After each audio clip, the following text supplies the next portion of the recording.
اللہ اللہ اللہ اللہ اللہ۔ الحمدللہ رب العالمین والصلاة والسلام علی سید المرسلین وعلی آلہ واصحابہ اجمعین، اما بعد۔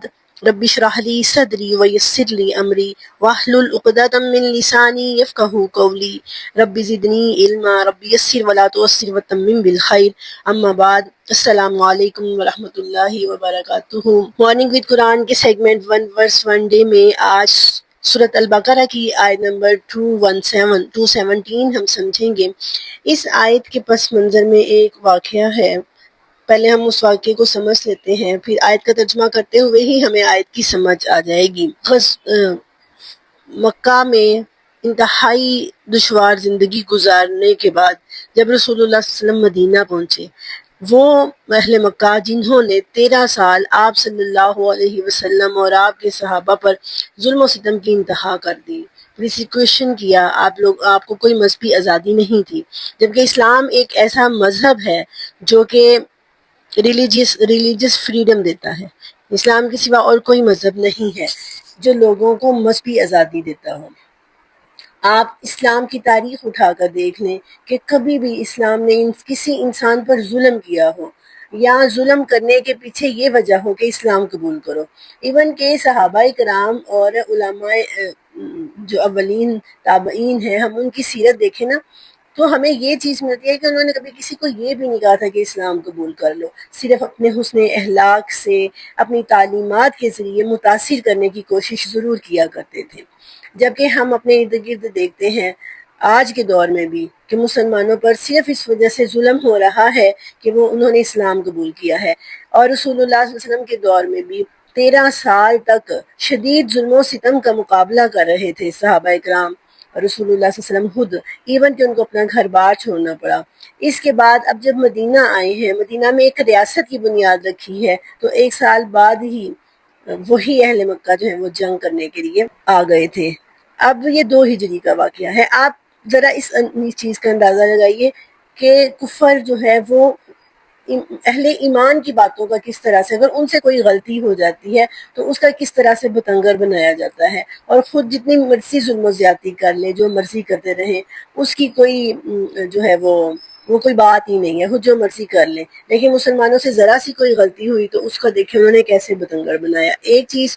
اور دوسری چیز اس آیت مبارکہ سے ہمیں یہ سمجھ آتی ہے کہ دین ابراہیمی کے ماننے والے اہل مکہ اگرچہ دین ابراہیمی کو بھول چکے تھے، لیکن حرمت والے مہینوں کا ان کے اندر بے حد احترام تھا۔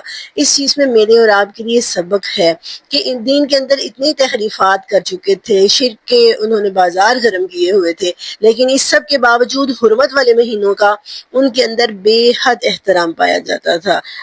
تو یہ اس میں ایک ہمارے لیے سبق ہے کہ ہم نے بھی یہ چیز دیکھنی ہے۔ اور دوسرا یہ کہ اس آیت کو یہ ٹائٹل ملنا چاہیے کہ اگر مسلمانوں سے غلطی ہو جاتی تھی تو دشمن، جو بھی آپ کا دشمن ہے، جو آپ کی ٹو میں لگا ہوا ہے، وہ آپ کی چھوٹی سی غلطی کو پکڑ کے کس طرح بات کا بتنگر بناتا ہے۔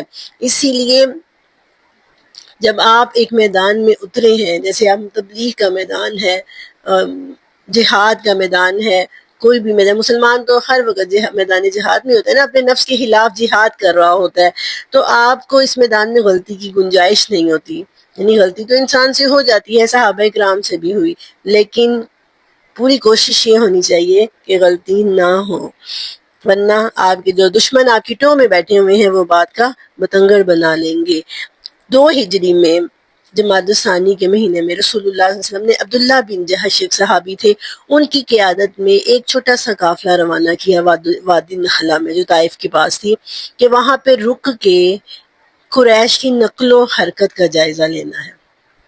نبی پاک صلی اللہ علیہ وسلم کا صرف یہ حکم تھا، آپ نے نہ ہی تو قافلے پر حملہ کرنے کا حکم دیا تھا کسی قافلے پر، اور نہ ہی روکا تھا۔ اصل حکم جو رسول اللہ صلی اللہ علیہ وسلم کا تھا وہ یہ تھا کہ وہاں پر قریش کی نقل و حرکت کا جائزہ لینا ہے۔ ظاہر ہے پتہ چل رہا تھا کہ وہ غزوہ احد کی تیاری کر رہے ہیں۔ اب ہوا یوں کہ اچانک وہاں پر سامان تجارت سے لدا ہوا قریش کا ایک قافلہ آ گیا۔ اب ظاہر ہے مسلمانوں کے اندر بھی جذبہ انتقام جو ہے نا وہ کیا جس کو کہتے ہیں نا جوبن پر تھا۔ ظاہر ہے ان کا مال گھر بار ہر چیز تو انہوں نے چھین لی تھی، ان کو تو ہجرت کرنے پر مجبور کر دیا تھا۔ مسلمانوں نے ارادہ کیا کہ ہم اس قافلے پر حملہ کریں گے اور سارا مال تجارت لے لیں گے۔ اب ہوا یوں کہ وہ جمادی الثانی کی آخری تاریخ تھی اور رجب کی رجب کا چاند نظر آ گیا تھا رات کو۔ صحابہ کرام اس چیز سے لا علم تھے، ان کو یہی تھا کہ ابھی جمادی الثانی ہے۔ دوبارہ سے میں آپ کو یاد دلا دیتی ہوں کہ 4 مہینے ہیں حرمت والے، 3 مہینے اکٹھے آتے ہیں، ذی القعدہ، ذو الحج اور محرم، جن کو حج کے مہینے بھی کہا جاتا ہے، اور چوتھا مہینہ رجب یہ علیحدہ آتا ہے۔ تو اس میں عرب جو ہے وہ زیادہ تر عمرہ کیا کرتے تھے۔ اب ہوا یوں کہ ان 12 صحابہ کرام نے ان سے یہ اجتہادی غلطی، انہوں نے حملہ کیا قافلے پر اور سارا مال تجارت چھین لیا۔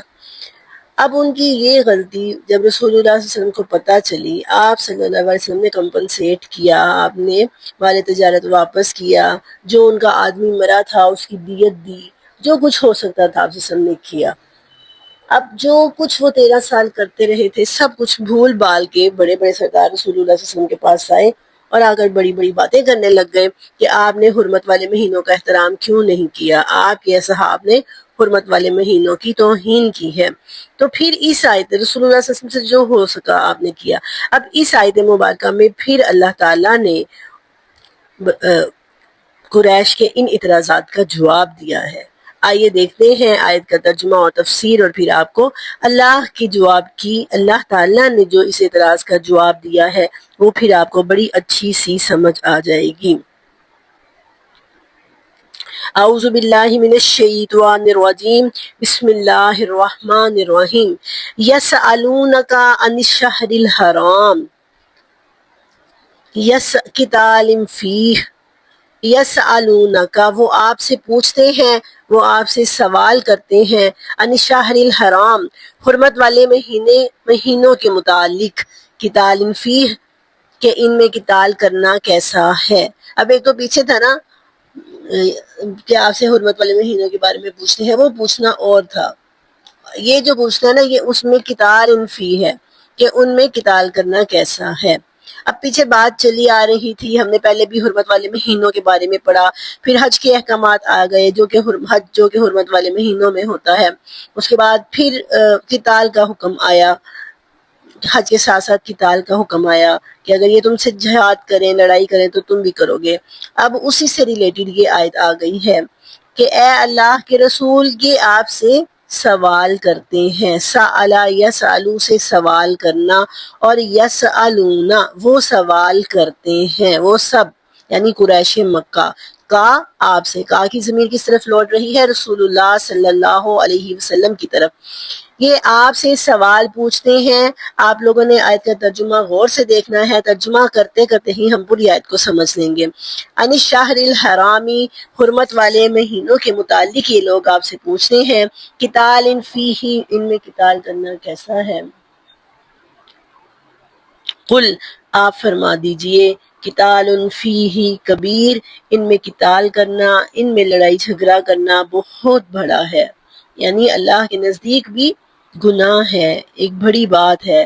وصد عن سبیل اللہ اور روکنا اللہ کے راستے سے، وکفر بہ اور اللہ کا کفر کرنا، والمسجد الحرام اور مسجد حرام سے روکنا، واخراج اہلہ اور نکالنا اس کے رہنے والوں کو، منہ اس سے مسجد حرام کے رہنے والوں کو یہاں سے نکالنا، اکبر عند اللہ اللہ کے نزدیک اس سے بھی بڑا ہے، والفتنۃ اکبر من القتل اور فتنہ پرسیکیوشن و ظلم و ستم جو تم مکہ کے 13 سال مسلمانوں پر مظلوموں پر کرتے رہے ہو، وہ اس قتل سے، وہ اس لڑائی سے کہیں بڑا ہے جو حرمت والے مہینوں میں ہوئی ہے، اس لڑائی سے یہ کہیں بڑا ہے فتنہ، یعنی کسی کو کسی سے اس کی مذہبی آزادی چھینا. یہاں فتنے سے کیا مراد ہے؟ کسی کو اس کی مرضی کے مطابق اس کے مذہب پر عمل نہ کرنے دیا جانا. یہ فتنہ قتل سے کہیں بڑا ہے. وَلَا يَزَالُونَ يُقَاتِلُونَكُمْ اور ہمیشہ وہ تم سے قتال کرتے رہیں گے. حَتَّى يَرُدُّوكُمْ عَنْ دِينِكُمْ یہاں تک کہ وہ تمہیں تمہارے دین سے پھیر دیں. ان استطاعوا جتنی ان کے اندر استطاعت ہے، جتنی ان کے اندر طاقت ہے. وَمَن يَرْتَدِدْ مِنْكُمْ اور جو کوئی مرتد ہو جاتا ہے، منکم تم میں سے، عن دینہ اپنے دین سے، فیمت پھر وہ مر جاتا ہے، وَهُوَ کافر اور وہ کفر کی حالت میں ہوتا ہے. یعنی اسلام لانے کے بعد، یعنی یہ ان کا قتال کرنے کا مقصد کیا ہے؟ حَتَّى يَرُدُّوكُمْ عَنْ دِينِكُمْ تمہیں تمہارے دین سے جس قدر ہو سکے یہ تمہیں تمہارے دین سے پھیرنا چاہتے ہیں، تمہیں مرتد کرنا چاہتے ہیں. وَمَن يَرْتَدِدْ مِنْكُمْ عَنْ دِينِهِ اور جو کوئی اپنے دین سے پھر جاتا ہے، فَيَمُتْ اور وہ مر جاتا ہے، وَهُوَ کافر اور کفر کی حالت میں ہوتا ہے، فَأُولَئِكَ حَبِطَتْ أَعْمَالُهُمْ فِي الدُّنْيَا وَالْآخِرَةِ یہی لوگ ہیں حبط ہو گئے، ضائع ہو گئے ان کے اعمال دنیا میں بھی اور آخرت میں بھی. اولئک اصحاب النار یہ آگ میں رہنے والے ہیں، ہم فیہا خالدون یہ اس آگ میں ہمیشہ رہیں گے. یعنی فتنہ جو ہے نا وہ لڑائی جھگڑے سے، قتل سے اتنا سخت ہے کہ کسی پر اتنا ظلم و ستم کیا جائے کہ وہ اپنے دین سے ہٹ جائے. اب دین سے ہٹنے سے مراد دو چیزیں ہیں، ایک تو اہل ایمان کا دین سے ہٹ جانا اور اسی حالت میں مر جانا، اور دوسرا یہ کہ جس دین ابراہیمی کے تم پیروکار ہو خود تم اس دین کو چھوڑ بیٹھے ہو، صرف تم آج حرمت والے مہینوں کی باتیں کر رہے ہو. تو فرمایا دین کو چھوڑ دینا اصل میں ارتداد ہے، مرتد ہونا ہے. اور جو اس حالت میں مر جاتا ہے اس کے سارے عمل، اس نے حرمت والے مہینوں کا احترام کیا ہو، اس نے کچھ بھی کیا ہو، وہ اس کے سارا وہ سب ضائع ہو جائے گا اور وہ یہی لوگ جہنم میں رہنے والے ہیں.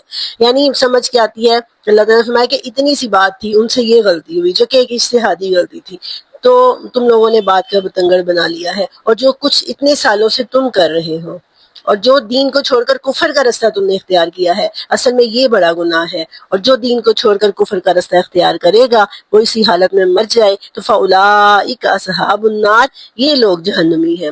یعنی اگر کسی سے اجتہادی کوئی غلطی ہو جاتی ہے، ٹھیک ہے انہوں نے غلطی کی، رسول اللہ نے اس کا کفارہ ادا کیا، اب بات کو چھوڑ دو اور اپنی طرف آؤ، خود تم نے کیا کیا ہے، خود تو دین کو ہی بدل ڈالا ہے.